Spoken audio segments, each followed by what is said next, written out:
Mirándole fijamente a la cara, que es lo que hacía sin disimulo mientras le asaltaban esos pensamientos sobre la pobreza, no se podía determinar si al lavar ese rostro con agua caliente y abundante jabón desaparecerían todas esas señales y máculas para dejar de ser él, para dejar de ser Jesús el chirigato y convertirse en otro, para dejar de ser el vivo retrato de la miseria, el retrato negro de aquellas sierras.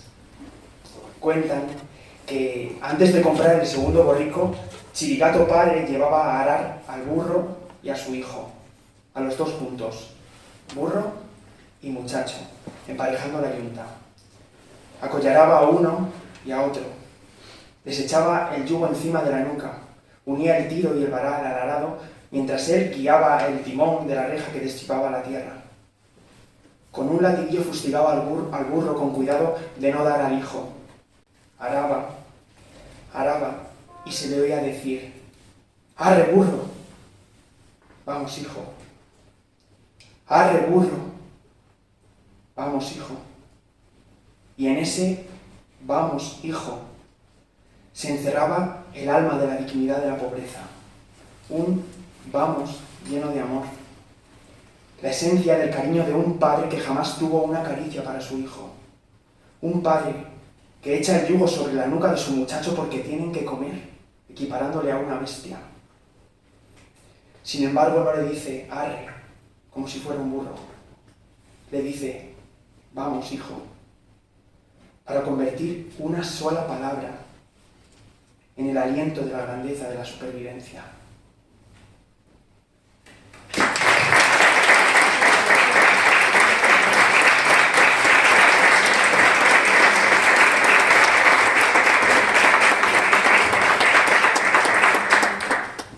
Buenas noches. Con este texto al que ha puesto voz nuestro querido Santiago, comenzamos este segundo encuentro sobre la España posible. Duro texto para dar comienzo la noche, que seguro que a algunos de vosotros os ha podido recordar, a lo mejor algún pasaje de los Santos Inocentes.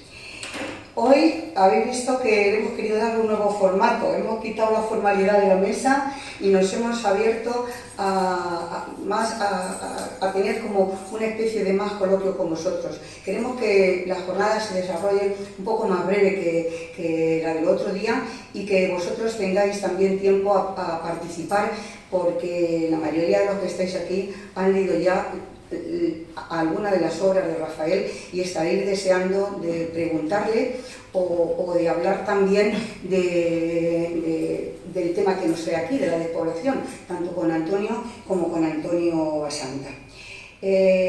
Bueno, quiero agradecer a todos los que os habéis desplazado, amigos, que algunos venís de algún pueblo de los alrededores, a nuestra alcaldesa, María, la presidenta, a Álvaro, por compartir también esta noche aquí con nosotros.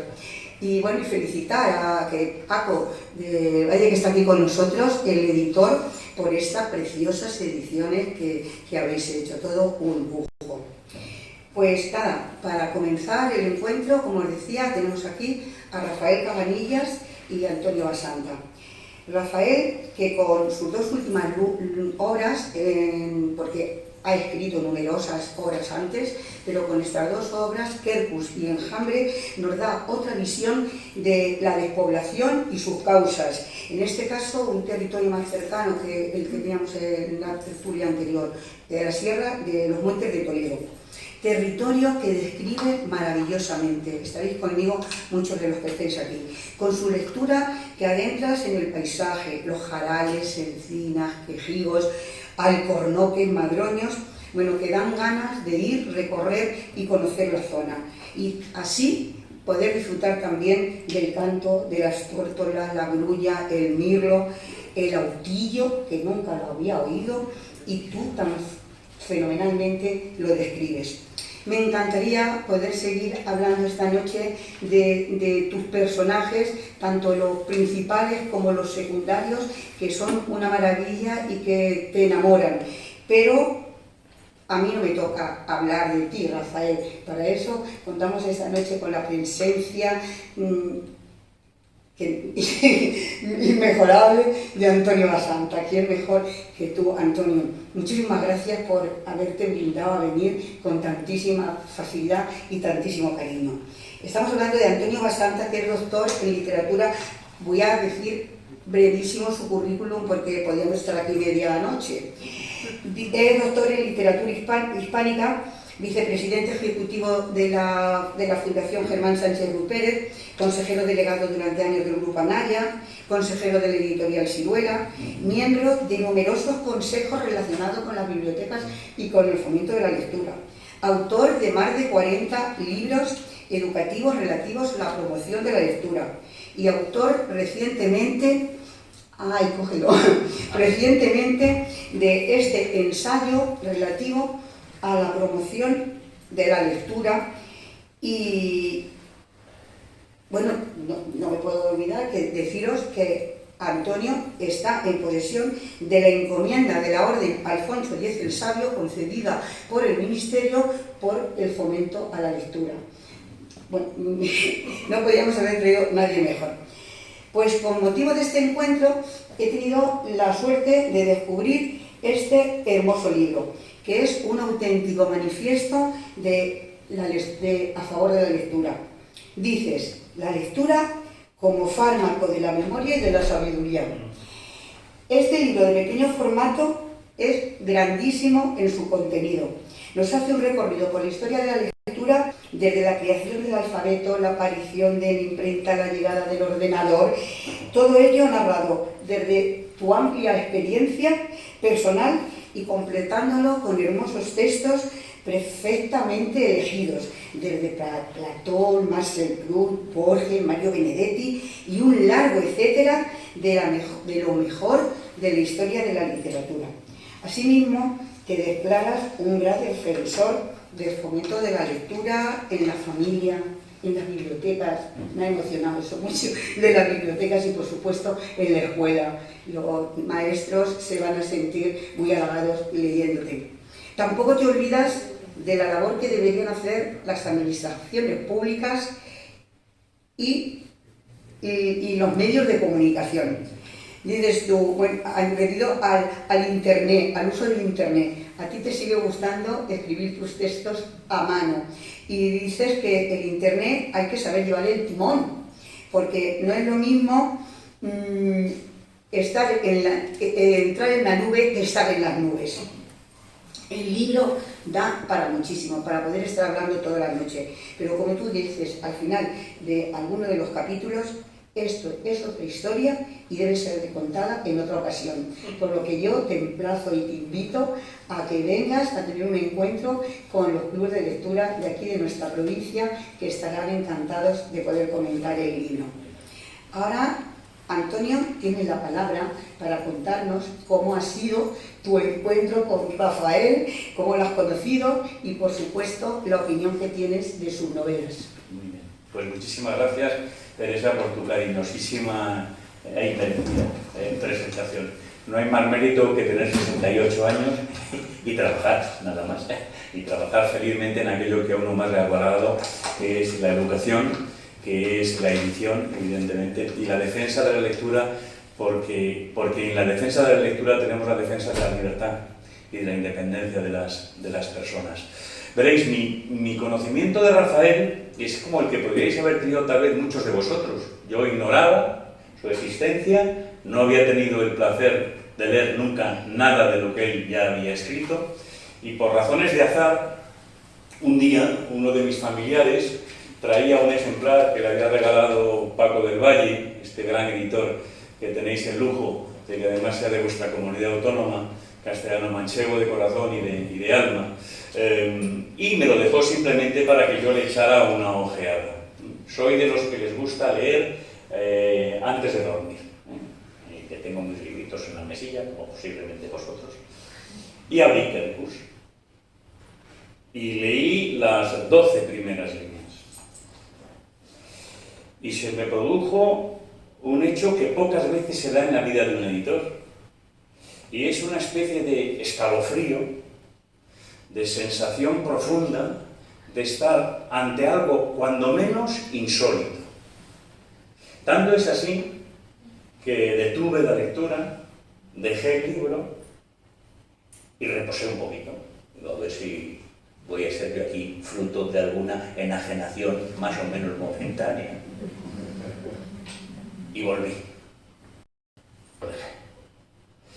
Porque lo que me di cuenta es que tenía en mis manos, con Quercus, una de las obras literarias más completas y más hermosas que yo he leído en los últimos 20 años.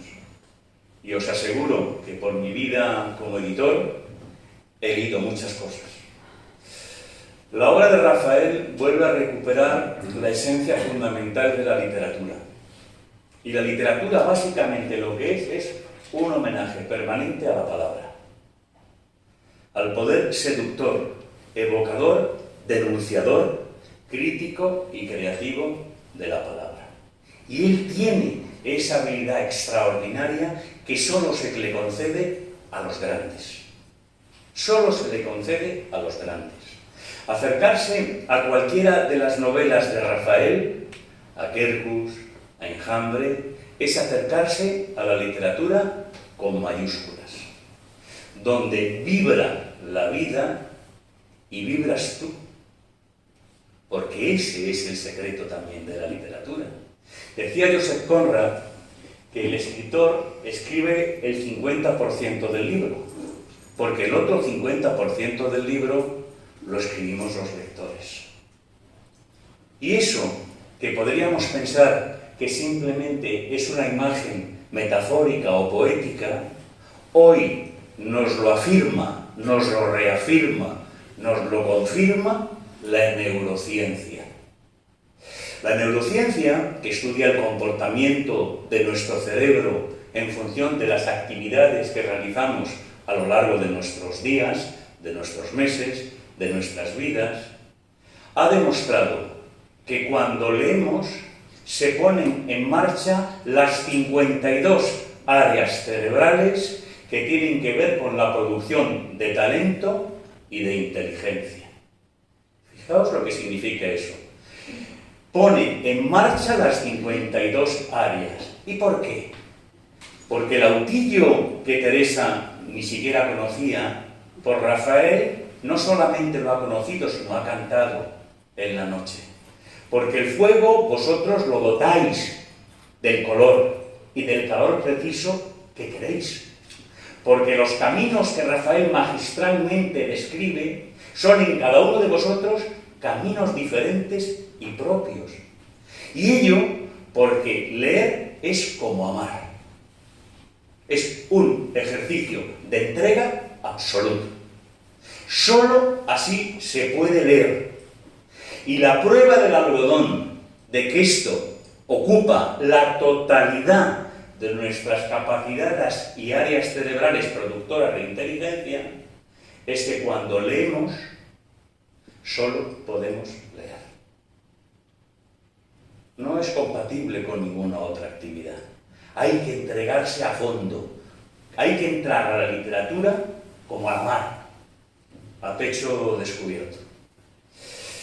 Cuando tú entras en una literatura como la de Rafael y por tanto haces el esfuerzo de abrir esa puerta o romper el fondo del armario de Narnia, lo que te encuentras es un regalo permanente. Es un latir permanente, en el que te vas enriqueciendo página a página, capítulo a capítulo, episodio a episodio, en el que te enamoras y quieres cordialmente a cada uno de los personajes, o los odias. Porque es tan verdadera su literatura, que sin calificación, aquí el ser humano está en toda su realidad. Esta no es una literatura de maniqueos, de buenos y de malos. Esta es una literatura auténtica y verdadera, que viene a reflejar una situación social que ahora denominamos como la España vacía o la vaciada, pero que solo es el producto de la más flagrante desigualdad. Lo que se ha producido es un maltrato a muchos de nuestros ciudadanos al abandonarles en la prestación de un conjunto de servicios que haga que, como dice el primer artículo de la Declaración Universal de los Derechos Humanos, nos haga a todos igualmente libres e igualmente dignos. Esa es la literatura de Rafael. ¿Cómo no me iba yo a conmover? Al terminar el libro, fue tal mi felicidad, mi alegría, mi satisfacción, que solicité de Paco que me mandara el correo del autor. Y escribí: querido Rafael, no nos conocemos, soy un lector, y lo único que te quiero decir es gracias. Gracias por permitirnos restituir el valor extraordinario de lo que la literatura es, y por poner esa literatura al servicio de una causa que necesita voces como las de Rafael. Porque aquí no tenemos grandes personajes de grandes hazañas, pero tenemos los seres humanos anónimos que somos todos y cada uno de nosotros. No digo nada que no hayáis percibido cualquiera de los que hayáis leído a Rafael, pero los que no lo hayáis hecho, sí os anuncio que entrar en la obra de Rafael es un auténtico descubrimiento. No vais a salir iguales que como entréis. Vais a salir transformados y, además de eso, comprometidos. Comprometidos con la realidad de una España como la que habéis sufrido, pero que tiene y se puede combatir. Ese título de España posible, la España posible, está basado en algo que la cultura ha de defender ardorosamente. Veréis, a mí me gusta mucho buscarle el sentido oculto a las palabras, porque en las palabras está lo mejor de lo que cada uno de nosotros es. El lenguaje es la creación más prodigiosa que el ser humano haya hecho nunca. Y es tan sabio, y es tan listo, y es tan astuto, y es tan sensible, que dice lo que quiere y calla lo que debe. Veréis, por ejemplo, ¿qué palabra utilizamos en castellano, en español, cuando nos fallece un padre o una madre? Pues utilizamos la palabra huérfano. Nos hemos quedado huérfanos. Cuando fallece nuestro consorte, nos hemos quedado viudos o viudas. Y cuando fallece nuestro hijo,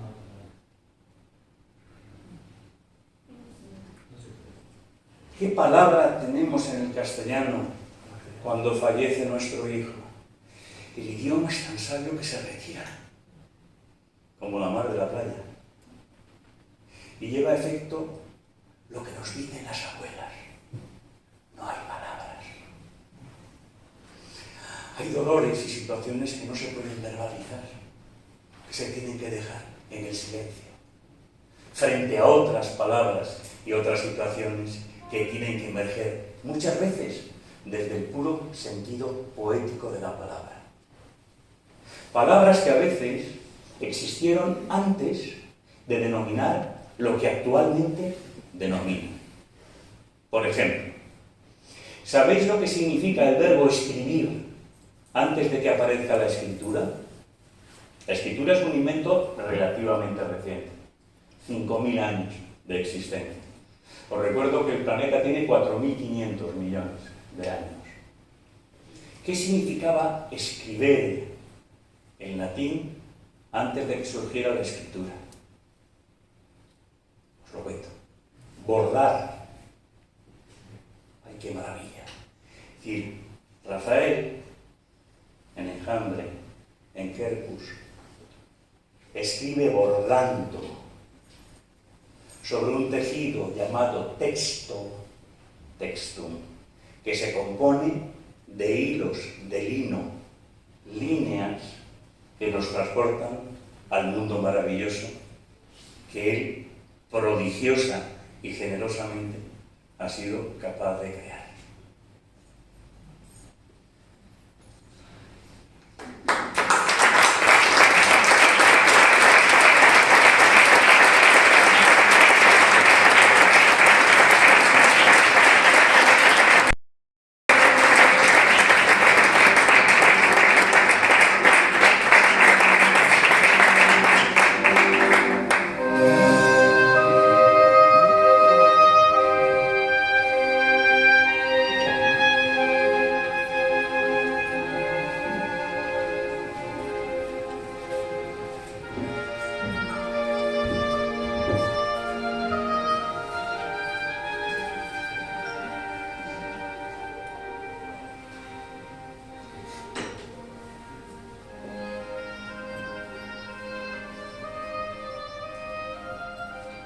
Pero ahora, la verdad estaba delante de sus ojos.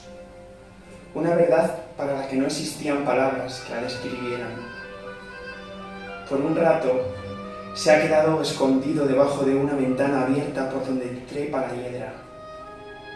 Una ventana de la que sale una música tan bella, tan profunda y emotiva, tan triste y arrebatadora, que se queda inmóvil, escuchándola. Es el descubrimiento de un sentimiento nuevo, más allá de la tristeza, más que triste, dulce y conmovedor. Petrificado, porque está atado a esos acordes que salen de un gramófono. Si él supiera la verdadera historia de esta composición, se desatarían las lágrimas. Pero, por desgracia, nunca llegará a saber nada de eso.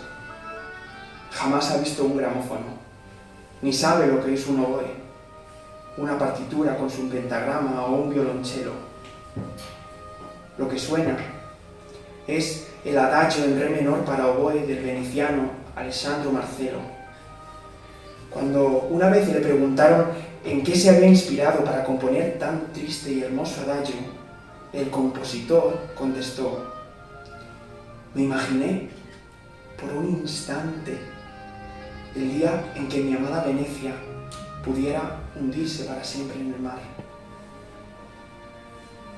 Ahora están allí solos, los dos,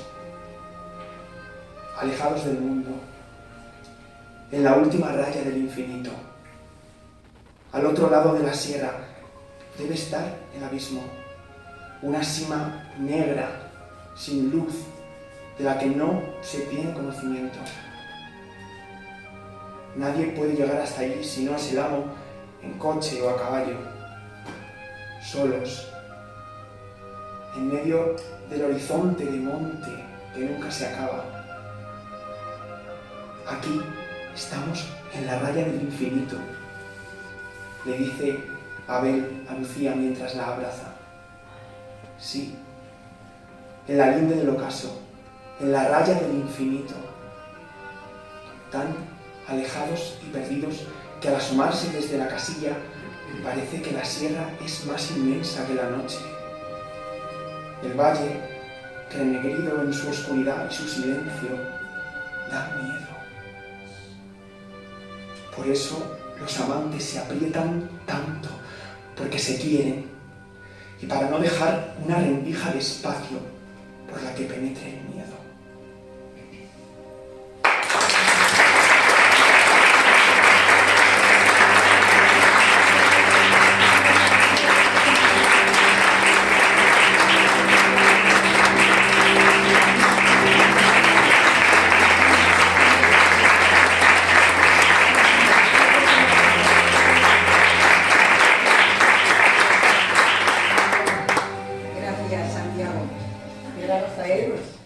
Háblanos tú algo de tus obras.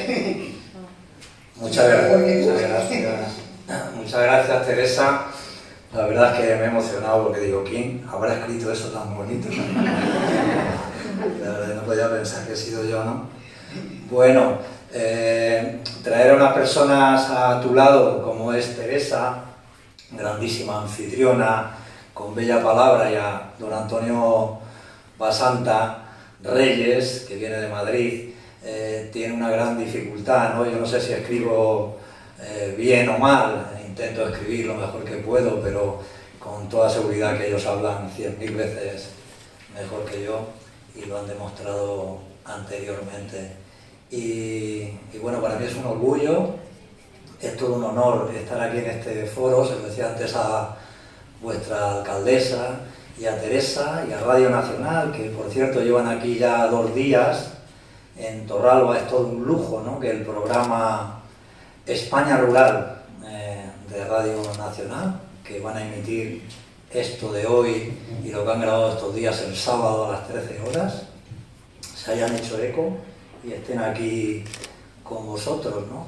Sé que hay bastantes ciudadrealeños de la capital, yo vengo de allí también, pero no me duele prenda decirlo, es una expresión muy fea en español, ya que hablaba Antonio de esas palabras, ¿no?, que pronunciamos y evitamos, ¿no?, esa tan bonita, ¿no?, de que no exista en español palabra para establecer esa relación de los padres, de la madre que pierde un hijo, ¿no? Me ha parecido extraordinario, ya con eso ha merecido la pena escucharte, Antonio. Y hay una expresión fea en español que dice mojar la oreja. Yo creo que Torralba moja la oreja con estos foros, con este foro y con otras cosas que hacéis preciosas a la propia capital, estando tan cerca y a la vez tan lejos, ¿verdad? Porque lo podían decir igual o mejor, porque más medios tienen que... Y vivo allí, pero lo digo así de claro. Y para mí estar en este foro con ese maravilloso nombre de la España posible, que está muy bien puesto, porque ya vale de diagnóstico, el diagnóstico lo tenemos hecho, se dijo aquí el otro día en esta misma sala, vamos a ver soluciones, entonces me parece que parte de una posición, no de crecerse en el problema y en el diagnóstico de decir porcentaje de lo mal que estamos, sino de, bueno, intentemos hacer algo. Por lo tanto, me gusta que las cosas vayan en positivo, es lo que hago yo también desde mi literatura, pinchar, aguijonear para hacer reaccionar al lector y haciéndolo al lector, hacérselo a la gente. Pero que me hayáis traído a este foro que inauguró el otro día Julio Llamazares con su lluvia amarilla de la que hemos bebido o nos hemos empapado todos los españoles que amamos los libros y mucho más si somos de la tierra, del pueblo, de la aldea, ¿no? Muchísimo más, a mí me parece un lujo que no sé si merezco, ¿no? Por lo tanto, gracias Teresa, gracias a la asociación Amigos del Patio de Comedia, maravilloso que tenéis. Yo lo conocí hace muchos años, sabéis que en una etapa de mi vida fui director general de turismo y vine por aquí invitado por Teresa entonces para ver y de qué manera también podíamos participar y echar una mano. Me parece que fue una idea estupenda, costosa, hubo que luchar mucho ciertamente porque, si no recuerdo mal, había una zona que era una discoteca, ¿no? Y lo recordáis bien, ¿no? Y verlo ahora aquí, que me parece que se ha convertido en todo un emblema, ¿no? Porque yo llevo varios días en Facebook poniendo y en Twitter poniendo, y lo que reitero permanentemente es Patio de Comedia Antonio Basanta, Patio de Comedia de Torralba Antonio Basanta. Por lo tanto, estaba haciendo un paralelismo ahí de absoluto lujo cultural. Entonces, estuvo muy bien aquella intervención y la estáis aprovechando fenomenal. Así que estoy aquí muy contento y muy feliz, ¿eh? Y me recreo en esas palabras que doy las gracias a Ángel, que lo ha leído. Santiago. Santiago, vale, bien. Pues Santiago, perdona. Nos saludamos el otro día, sí, efectivamente, Santiago es un ángel. Saludo a Loli, por cierto, que viene de Daimiel también, que es la que suele leer estos textos. Me imagino, espero que te haya agradado también, aunque no fuera tu palabra, ¿verdad? Porque ella lo hace muy, muy bonito desde desde que se publicó Quercus, y hemos ido por distintas geografías con ella, pero Santiago lo ha hecho precioso. Y estuvimos en la biblioteca del Retiro de Madrid, la Casa de Fiera, no me permitía llorar porque no nos conocía allí mucho la gente, pero aquí sí que se me han saltado, Santiago, llévate ese mérito, que se me han saltado un poco las lágrimas, ¿no? Y bueno, quería, más allá de los agradecimientos, felicitar a Paco del Valle, ¿verdad?, que hace unos libros preciosos. Yo creo que los libros es una combinación perfecta entre el continente, el aspecto formal, ¿verdad?, eso que nos quieren quitar con los libros electrónicos y con tanta tecnología que a veces nos apabulla, ese tacto, esa caricia al papel, ¿verdad?, al olor del papel, ¿no?, a las letras. En estos dos libros en concreto, hasta la portada viene en relieve, ese Quercus y Enjambre, y un contenido, ¿no? Pero tiene que ser, puede ser muy bueno el continente y malo el contenido, pues lo hemos fastidiado. O bueno el contenido, malo el continente. Hay libros que no hay quien los lea, ¿no? Hay verdaderos ladrillos que estás en la cama y se te caen encima y te hacen una brecha en la ceja, ¿verdad? Y hay otros que no son manejables, o yo qué sé. Entonces yo creo que con Editorial Cuarto Centenario, que como bien ha dicho Antonio, es una editorial de esta tierra, otro orgullo para esta tierra, Editorial Cuarto Centenario, que hace esos libros de continente, de aspecto formal maravilloso, y del contenido yo no digo nada porque ya lo ha dicho Antonio Basanta. Cualquiera que te haya oído, yo le llamo Don Antonio, cualquiera que te haya oído Don Antonio pensará que estamos todos los días cenando y tomando caña. Es la segunda vez en nuestra vida que coincidimos, ¿sí? Es la segunda vez, ¿no? Hay que estar muy enamorado de los libros, amar mucho la lectura como la ama Antonio Basanta.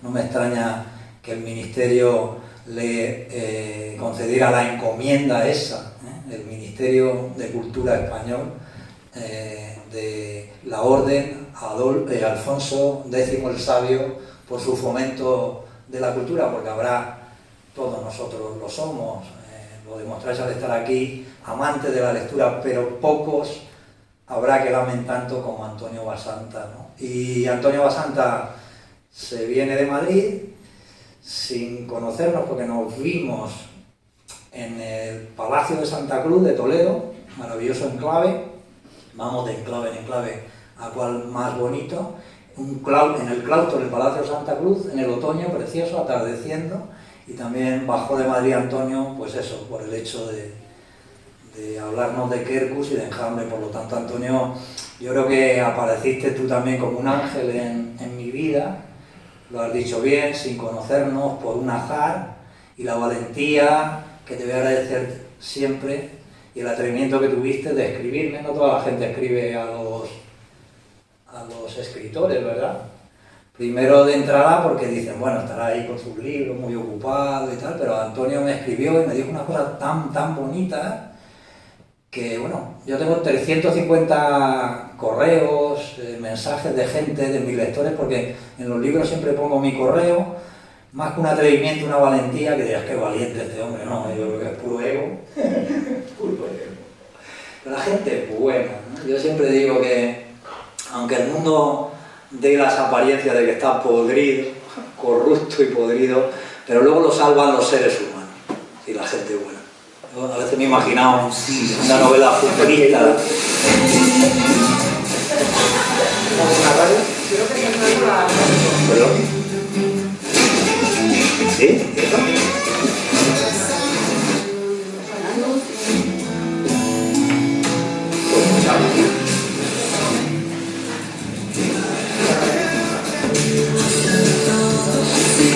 Buenas noches, radioyentes. Mis queridos radioyentes que acudís a la cita de las ondas, os hablo desde el 96.4 del FM, y esto es Desde la Distancia Te Quiero. Y yo soy Sofía Baiker.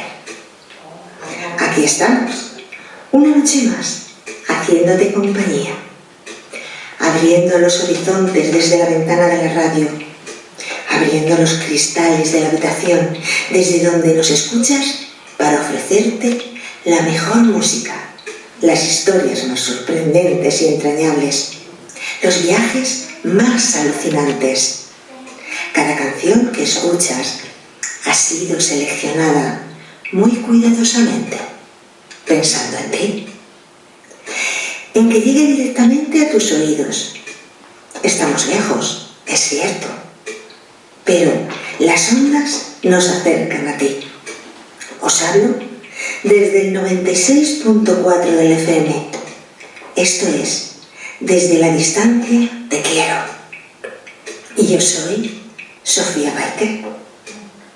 ¿Estás cansado? ¿Has llegado a casa tras una dura jornada de trabajo y ahora solo quieres desconectar? Quitarte esa ropa que huele a tu oficina, a tu tienda, a tu fábrica, darte una buena ducha, picar algo y escuchar a Sofía Baker, que es la que te habla. Después, dormir la noche entera, muy pegados al arrullo de mi voz. Pero antes, quiero hacerte una pregunta que suena por encima de esta canción. ¿A dónde irán nuestros besos? Esos besos que no hemos dado. ¿Podríamos vivir sin besos? Besos soñadores, besos a traición, besos temerosos, arriesgados, besos nocturnos y voladores que escapan a las palomas, besos deseados durante toda una vida, besos torpes, besos de tornillo, besos imaginados, besos ardientes para labios fríos, besos de cine de barrio, besos del atardecer, besos húmedos de la madrugada, besos desbocados. Los mismos besos con los que despedimos a nuestros muertos. Besos al peso, cuarto y mitad de besos, kilogramos de besos, toneladas de besos. Los que todo lo sellan con besos, los hijos que vuelven a casa, los soldados que van a las guerras, los astronautas que vuelan a Marte, los marinos que navegan por la negrura espesa de los océanos. ¿Qué harán los actores sin besos? ¿Qué será de Bull Lancaster y de Boraquén sin su beso con mar y ola de fondo en De aquí a la eternidad? ¿Qué hará el sol cada tarde cuando al esconderse deje de eclipsar con un beso la línea azul y carnosa del horizonte? ¿Quién podrá curarnos de esa maldita tristeza sin besos? ¿Para qué queremos salvarnos ahora? Vivir así, si nos condenan al abismo de alientos helados, sin besos, sin abrazos, sin caricias. Y apuestos, si nos quitan los besos y nos obligan a seguir viviendo sin ellos, que nos roben también las puestas de sol, el olor a la tierra mojada, el calor de la leña en el fuego de tu mirada, que retiren del mercado las sonrisas, el tañido de la campana y el canto del gallo, que echen a la hoguera los libros, las canciones, que arranquen las manos a los poetas y con ellas las margaritas, la flor de loto y todos los nenúfares, que detengan la brisa, que enmudezcan a los ruiseñores, que amordacen a los grillos, que paralicen las olas, que exterminen al abejarruco y encarcelen al martín pescador, que cierren los parques infantiles, la carrera del niño que viene a tus brazos, las gotas de rocío y las cartas de amor. Desde aquí te mando un beso largo y profundo, por si un día nos quedamos sin ellos. Yo soy Sofía Baker y os hablo desde el 96.4 del FM. Y esto es Desde la distancia te quiero.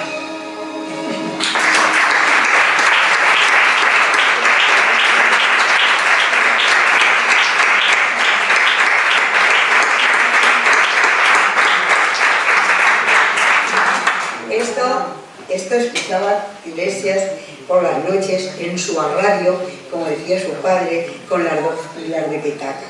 La radio, una ventana a la vida para Iglesias, la luz de sus tinieblas, a través de las ondas descubrió la vida, el amor. Para un joven analfabeto le supuso saber lo que era un violonchelo o soñar con la música de los grandes maestros como podía ser Korsakov o Tchaikovsky. ¿Qué papel veis vosotros que ha tenido la cultura en el mundo rural? ¿Ha perjudicado o ha favorecido? ¿Puede ser una aliada para el desarrollo? En tus obras, Rafael, la lectura y Santa, en todo lo que es su momento de lectura, tus personajes son libres gracias a la cultura y a la formación. ¿Cómo veis vosotros esta pregunta que os hago? ¿Qué puede ser la cultura?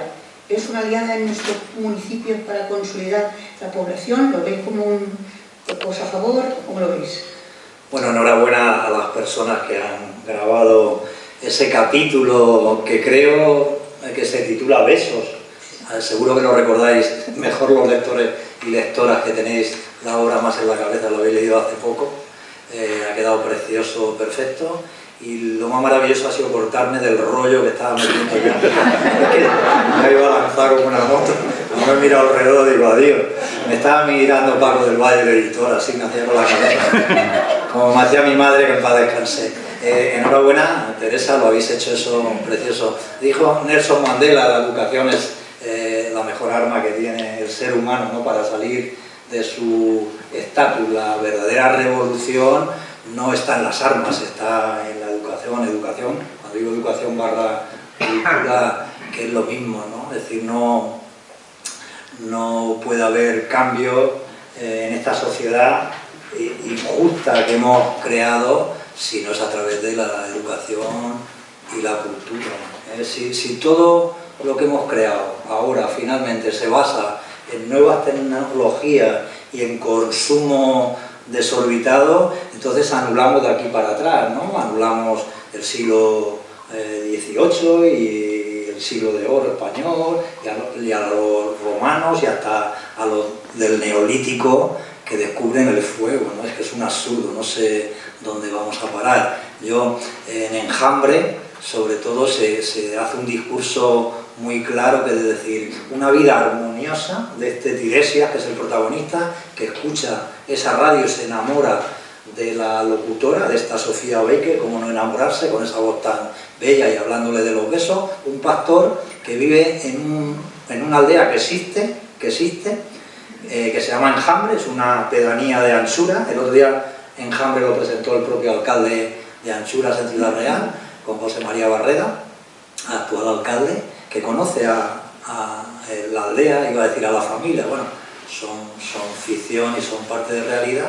Este pastor que está allí perdido y oye oír estos capítulos, cómo no se va a enamorar de esa mujer, para transformar de verdad educación y cultura. El mensaje de Enjambre es una vida placentera, armoniosa con la naturaleza y con las costumbres tradicionales que te relacionan con el campo y con los animales, que nos la cambian por una vida absolutamente tóxica. Y podría decir, sí, si viniera uno que no nos conoce de otro planeta, diría, que os están envenenando, os venden algo tóxico y no os dais cuenta. Y lo peor es decir, sí, si es que no damos cuenta, si es que nos lo están diciendo todos los días. Y entonces, ¿lo cortáis? No hacemos caso, seguimos.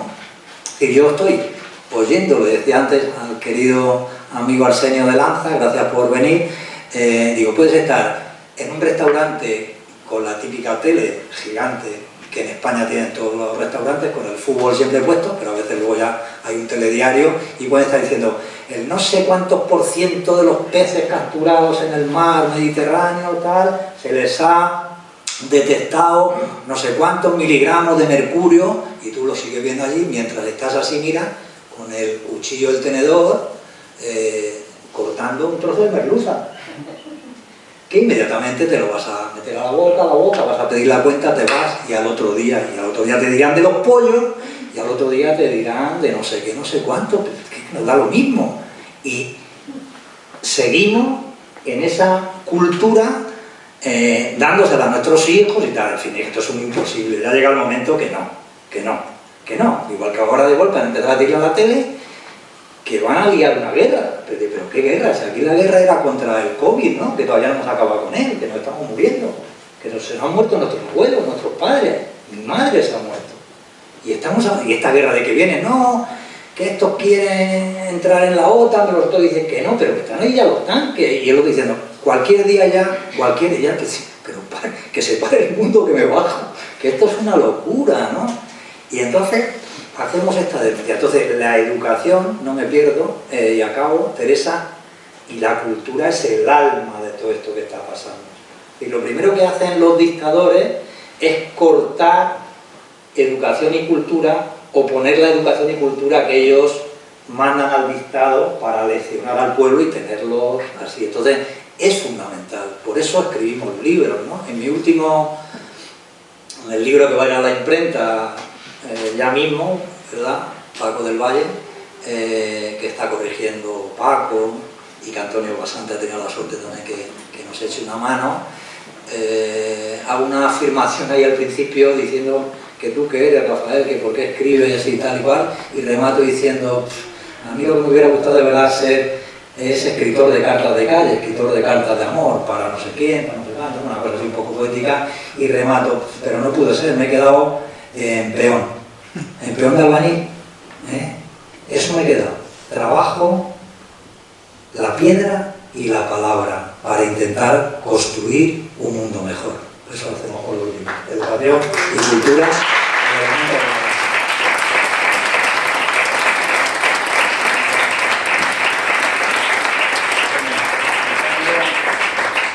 Escuchando a Rafael definirse como peón de albañil de la escritura, no puedo menos de recordar, según Antonio Palomino, el biógrafo de Diego Velázquez, cuál fue la última frase que pronunció este pintor antes de fallecer. Si yo hubiera sabido pintar.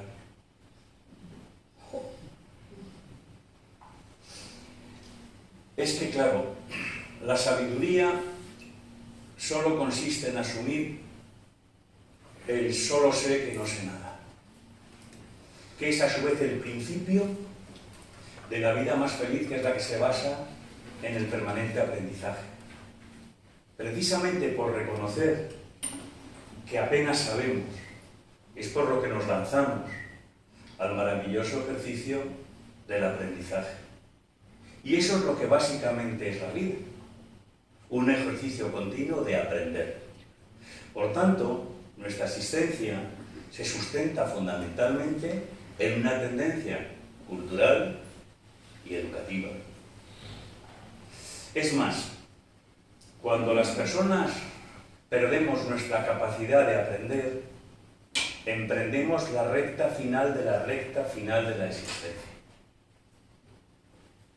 No solo se aprende en los libros aprendiéndose mucho, no solo se aprende en los medios de comunicación aprendiéndose menos, se aprende mucho en las relaciones humanas, se aprende mucho en la proximidad hacia las personas y en la recuperación de los sentidos profundos que nos hacen mujeres y hombres. Veréis, en el episodio dolorosísimo del COVID, especialmente por cómo nos hemos comportado como sociedad con aquellos a los que más debíamos, que son nuestros mayores, nuestros abuelos, muchos de ellos fallecidos en el mayor de los aislamientos, sin una mano que tomar o un temblor que compartir. En ese contexto del COVID, hemos descubierto que el más aparentemente insignificante de los sentidos, frente al poder de la vista, del gusto, del olfato, el más pequeño es el tacto. El tacto es el contacto. ¿Qué hemos echado de menos en estos 2 largos e interminables años? Podernos dar un abrazo. ¿Y qué hacemos al darnos un abrazo? O al darnos una mano. Transferirnos energía. Cuando yo te abrazo, te hago mío, y en tu abrazo me hago tuyo. Porque el ser humano crece como la hiedra, apoyándose en el tapial de otros hombres. Cada vez que nos rompen las cadenas de nuestra relación humana y personal y nos la intentan sustituir por otros placebos, nos están haciendo un daño irreparable. Cada vez que creemos que es lo mismo conversar tú a tú con una persona que introducirse en el ordenador para deslizarse por las nauseabundas, a veces, redes sociales, nos están generando un fraude. No. Hay que volver a recuperar los valores auténticos de lo que somos y reivindicarlos. Entre otras cosas, desde esa conciencia de que no sabemos más allá de lo poco que sabemos y que no hay más bien que el de la humildad. Vuestro héroe literario por antonomasia decía a Sancho: llaneza, muchacho, no te encumbres, que toda afectación es mala. ¿Y por qué la humildad es el sentido profundo de los humanos? Porque viene de la misma palabra por la que nos significamos: humus, suelo, tierra. Somos tierra y a la tierra volveremos. Si ese viaje lo rompemos, lo truncamos, lo maquillamos, lo disfrazamos, nos estaremos equivocando radicalmente. Pero mi visión no es ni pesimista ni derrotista. Veréis, para ser justos,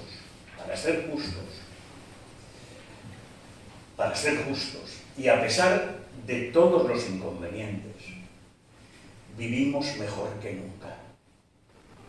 Vivimos mejor que nunca. Mejor que vivieron nuestros padres, mejor que vivieron nuestros abuelos, mejor que vivieron nuestros abuelos, mis abuelos. Y no tenemos que perder un sentido fundamental que se esconde en la cultura. Cultura viene de la relación del hombre con la tierra, porque cultura es cultivar.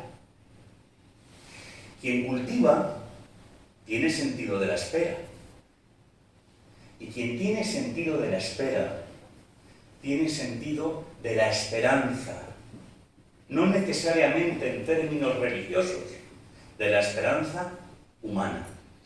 Y yo tengo una profunda convicción de que hoy vosotros aquí, no por nosotros, por vosotros, estáis cambiando y mejorando el mundo. Hoy vosotros aquí, en una población de 3.000 habitantes que tanto ama a mi patrón Antonio de la Florida, hoy estáis mejorando el mundo. Hoy, permitiéndonos contagiar de vuestra energía positiva, nos estáis mejorando nosotros y estáis mejorando el mundo. Y dejadme que os diga dos últimas ideas. Uno, hemos vivido una transición probablemente incomparable con la que había ocurrido en ninguna de las generaciones anteriores de nuestro país. Vosotros sois insultantemente jóvenes. De Teresa para allá, insultantemente jóvenes. Pero los que tenemos algún añito, hemos conocido la Edad Media en este país. Yo he habitado durante mi infancia en una pequeña casa alejada de una mínima aldea extremeña, en la que por supuesto no había ni luz eléctrica ni agua corriente, donde nos alumbrábamos con candiles o con carburos, donde el vehículo, digamos que de transporte fundamental era el burro, donde el agua había que ir a buscarla o a la fuente de la aldea o al manantial del terrateniente que nos dejaba entrar en su finca para coger lo que se llamaba agua dulce frente al agua gorda. Yo he visto las misas de espaldas y en latín, el pan una vez a la semana y el correo cuando llegaba. Y tengo 68 años. no tengo 568. Y esa misma persona ha visto el hoy. Ha visto el prodigio de dar a una tecla en una cacharrito llamado ordenador y que toda la información que pudiéramos soñar jamás sea accesible a un mero golpe de tecla. Otra cosa es qué hacemos con esa información y cómo preparamos a la gente para que navegue en ese mundo y no quede sepultado. Pero que eso es un bien extraordinario, no os quepa la menor duda. Que hemos avanzado, no os quepa la menor duda. Y el segundo elemento es que la humanidad avanza en sinusoides. Es decir, para subir hay que caer, y luego volvemos a subir un poquito más, y luego caemos, y luego volvemos a subir un poquito más. Nosotros hemos visto la democratización de este país junto con su modernización. Y qué poca gente creía en ello. Os cuento una anécdota y termino.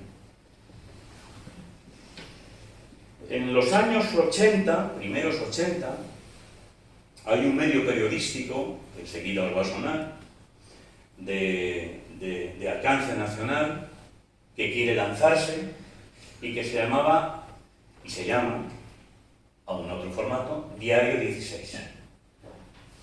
Y el equipo que configura ese periódico decide que probablemente la mejor campaña de comunicación de ese diario podría hacerse a través de una música pegadiza que la gente recordara cuando el periódico se lanza.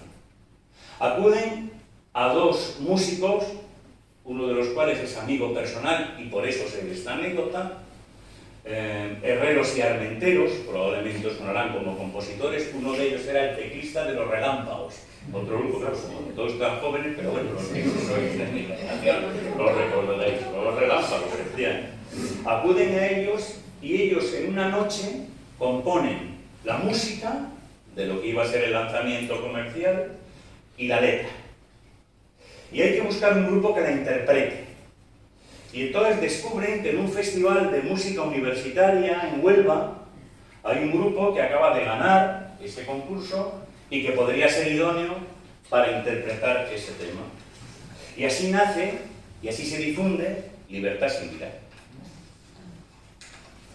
Libertad sin ira comprende en su letra y en su música la posibilidad de superar los viejos enfrentamientos, a pesar de que digan los viejos que este país necesita palo largo y mano dura para evitar lo peor. Pero yo solo he visto gente que sufre y calla dolor y miedo. Gente que tan solo pide vivir su vida tranquilos y en paz. Esa buena gente que sois vosotros está construyendo el nuevo modelo social que va a venir. Probablemente no lo conozcamos, porque el cambio es trascendental, pero llegará. Porque de no llegar, nos extinguiremos como especie. No acabaremos con el planeta. ¿Qué va? El planeta se arregla el solo, tranquilos.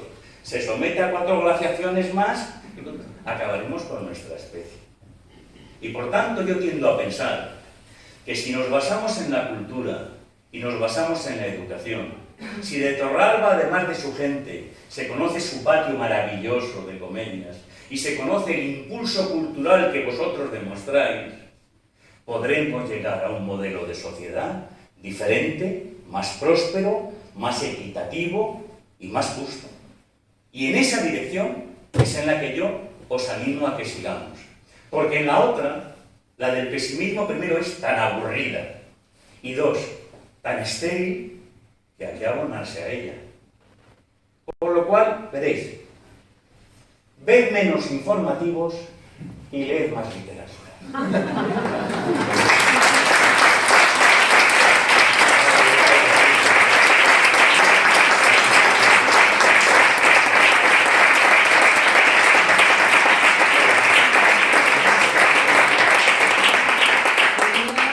Muchas preguntas más preparadas, pero con esto que acabas de decir, has dado una definición de España posible que creo que la pregunta que tenía pensada creo que la ha dejado muy bien definida.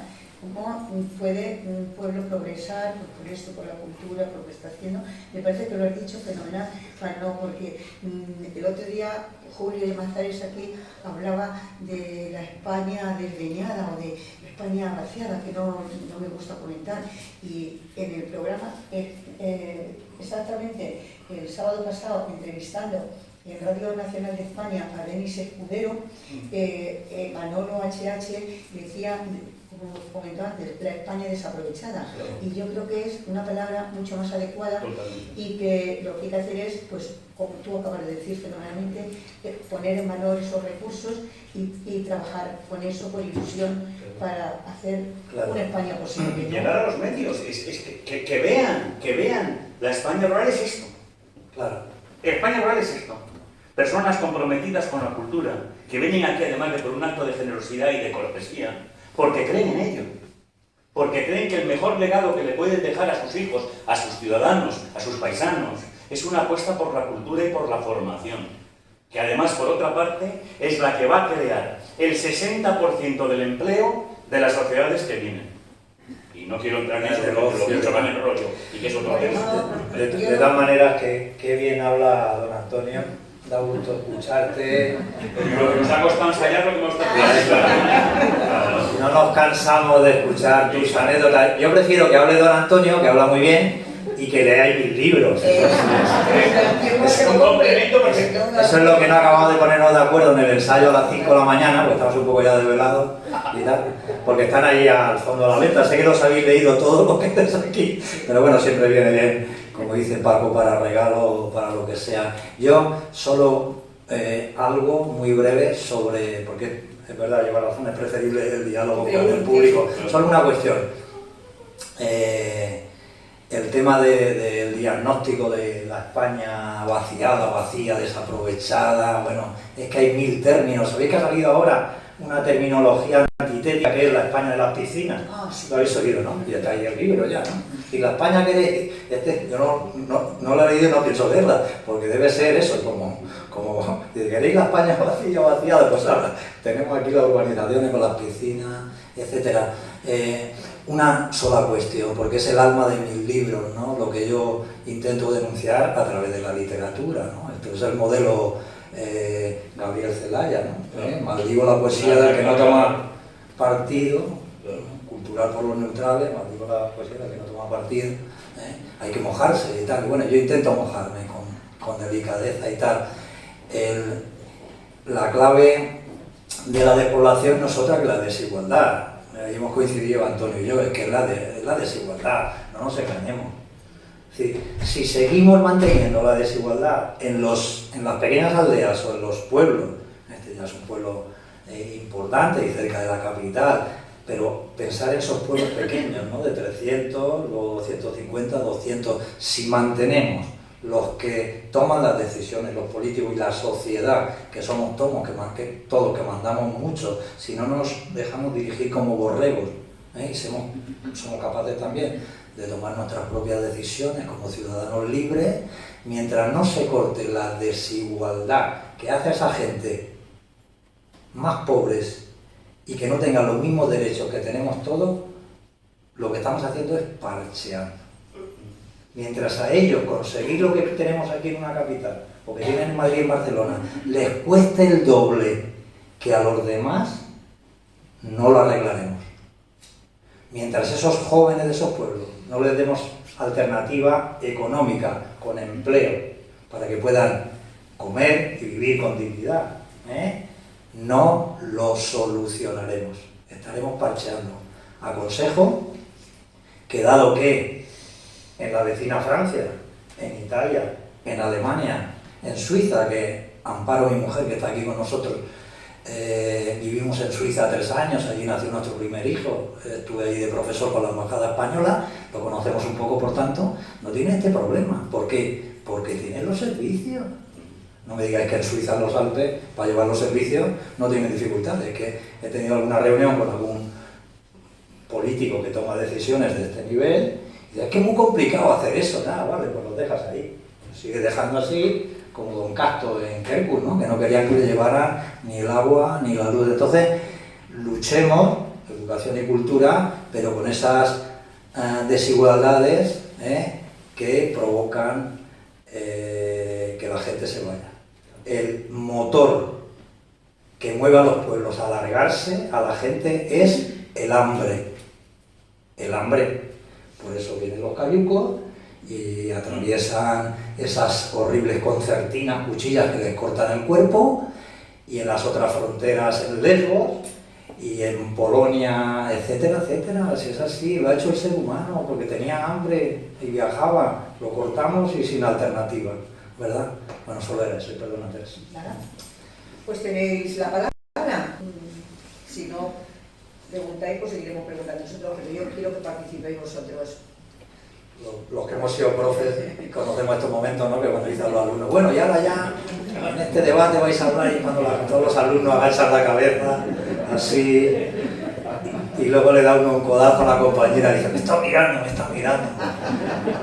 Entonces podemos hacer un juego que, como decían mis alumnos, agacháis vosotros la cabeza, la agachamos nosotros, y así nos pasamos. Sí, ahí pregunta. Hola. Ay, Teresa. Hola. ¿Se oye? Sí. Tenía una pregunta, bueno, sobre enjambre. Cuando la locutora habla, a mí me da la sensación que habla para los hombres. ¿Cómo? La locutora, Sí. Sofía Pecho, ella cuando habla, me da la sensación que habla a los hombres. No sé si es que lo que yo pienso... Bueno, es que entonces, perdona, creo que te has convertido en un Tiresias, has hecho un paralelismo, porque eso es lo que cree Tiresias, ¿no? Que le habla exclusivamente a él. Me alegra mucho que lo digas porque efectivamente Tiresias cree, no vamos a desvelar nada, ahora lo dicen, fíjate qué palabra bonita, Antonio, desvelar, quitar el velo, ¿no? Que cubre lo oscuro, lo negro, desvelar, pues dicen esto que se dice hacer spoiler. Pues muy bien, pues se la cambiamos, pues ya no le decimos desvelar, ya vamos a decir hacer spoiler, que queda en español este es muy bueno también, de puta madre. Que me gusta lo que dices, ¿no? Porque eso de que has captado ese... Claro, Sofía Baker le habla a él y a otros los radioyentes, pero él se ha construido en la cabeza el pobre, que es para él. Iba a decir pobre ignorante, pero nada ignorante, porque quiere que sea para él, porque se ha enamorado de Sofía Baker, y entonces lo que está es celoso de los otros oyentes, ¿no? ¿A que sí? Sí, de porque los otros... también cuando hablaba los violonchelistas, la chica, que sé que también hablan mujeres y participan, pero la sensación que me daba es esa. Que habla a los hombres. Que habla a los hombres, sí, en plan... Bueno. Sí, machista. Bueno. Que habla a los hombres. Bueno, vamos a ver. Ella tiene un punto muy como sensual, ¿verdad? Sí.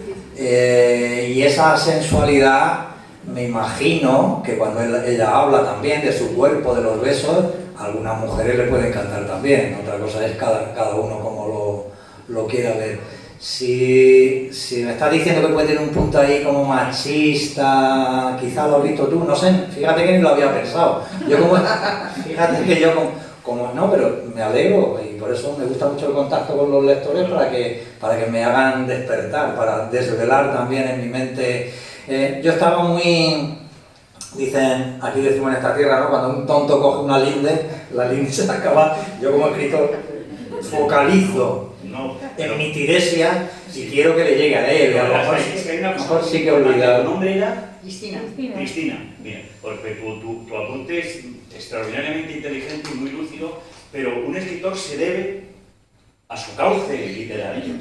Él lo que quiere establecer en Enjambre es esa seducción clara para que Tiresias tenga, digamos, la respuesta que luego desarrolla en el libro, que se termina convirtiendo en un enamoramiento no de la locutora, sino pasar de la ficción al amor real. Entonces la construcción de Rafael yo la juzgo desde la eficacia en su relato. Y en ese sentido creo que haríamos bien en saber lo que es la literatura y tratar de no proyectar, no digo en tu caso, Cristina, que me parece perfecto el comentario, digamos que otros análisis que no le corresponden. Quiero decir que aquí lo que hay que contar es una historia. Produce una seducción por la cual un personaje solitario y además, bueno, con una, digamos que vida nada sencilla, porque durante un tiempo de la novela casi transita el territorio entre una persona límite, digamos que mentalmente, un desposeído y casi un marginal, para entendernos, y cómo es curiosamente a través de la seducción amorosa que él percibe en la radio, va venciendo sus miedos y llega a un contacto del amor real, que a mí me pareció un descubrimiento magnífico que la novela en sí mismo establece. Dicho eso, como Rafa es además muy sensible y tu comentario era muy directo, no creo que ese sea un defecto, simplemente es una observación muy precisa. Es como si Cristina estuviera viendo ahora mismo, yo qué sé, como antes hablábamos de Velázquez, la bendición de Breda, y dijera... No hay mujeres. Claro, exacto, no hay No, mujeres. pero luego también... ¿Sabes? Es decir, claro, porque lo que se quiere expresar ahí es una cosa determinada. Lo explica Antonio mejor que yo, cierto. No, hombre. He contado antes una anécdota en la radio que creo que es buena, si me lo permites, Antonio, y no voy a dejar de contarlo porque lo vais a oír probablemente en la radio y vais a decir, a nosotros no nos lo contó. Estuvimos en ese Palacio Santa Cruz que intentaba recordar antes y salió muy bonito, fue un acto precioso, la música, los textos, se cantó, bueno, muy bonito y sobre todo el contexto espacial, ¿no?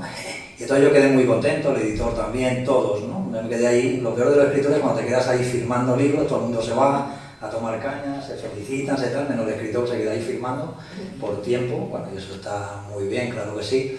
Y ya se marcharon todos, yo me quedé y tal, y a los pocos días empiezo a recibir algún correo electrónico, unos cuantos correos, creo que de una persona que está aquí, pero no voy a intentar ni mirarla para que no se reconozca, que me pide, me escribe, querido Rafael, bla, bla, bla, bla, no sé qué, te voy a pedir un favor, digo, mira, ya me va a decir algo en torno a Quercus, ¿no? Creo que presentamos Quercus, sí, esa noche. Sí, ya estaba en Hambre, se vendía, pero presentamos Quercus y tal, digo, mira, ya me van a pedir algo yo, que tengo mucho ego, yo aprendo de la humildad de la gente sabia, ¿no? Digo, son sabios, inteligentes y además humildes, ¿no?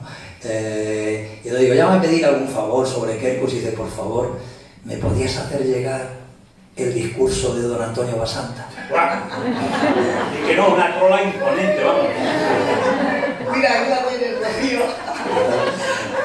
No es cualquier cosa, porque es directora de una biblioteca, ¿no? De una biblioteca de una ciudad grande de miles de habitantes. Y luego otra persona y otro, y yo que le quiero y le debo tanto a Antonio Basanta, aunque sea la segunda vez que nos veamos, pues todos tenemos nuestro celo y nuestro ego. Y digo, oye, no me dice nada de mi libro, no me dice nada el discurso de Antonio Basanta. No, te iba a decir, Cristina, muchas gracias, que también el contexto en la novela sitúa en el año 1980, 81, 82, que es cuando le ponen el agua, entonces tampoco...